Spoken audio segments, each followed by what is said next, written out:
அதன் கலப்படு என்ன எப்படி சபையில பாதிச்சதுன்னு பாத்தீங்கன்னா, வேதத்துல வேத வார்த்தைகள் சொல்லக்கூடிய விஷயங்கள் ஒரு பக்கம், இத்தனாவது நூற்றாண்டுல சொன்ன அந்த போப்பு இதை சொன்னாரு, இந்த பாஸ்டர் இதை சொன்னார், இதையே ஒரு பெரிய பைபிள் ஆக்கி இவர்களுடைய போதனைகள் தான் மக்களை கடைபிடிக்கணும்ன்ற வகையில அது ஒரு சொல்ல போனா ஒரு 7 சாக்கிரமங்கள் முக்கியமா அந்த இடத்துல அனுசரிச்ச சாக்கிரமங்கள்.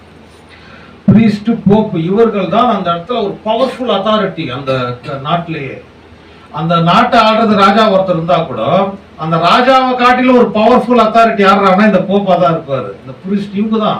காரணம் என்னன்னா, இவங்க ஞானஸ்தானம் கொடுத்தாதான் அந்த நாட்டில் இருக்கக்கூடியவங்களுக்கு ஞானஸ்தானம். அந்த குழந்தை ஒன்று பிறந்தா 7 நாள் ஞானஸ்தானம் கொடுக்கணும்.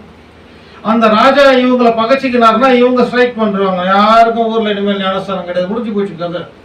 ஸோ உடனடியாக என்ன பண்ணுவாங்க, மக்கள்லாம் போய் ராஜா கிட்ட முறையிடுவாங்க. போய் எப்பயா கன்வின்ஸ் ஆகி அவர்கிட்ட போப் கிட்டதுட்டு ராஜா வந்து கன்வின்ஸ் ஆவாரு.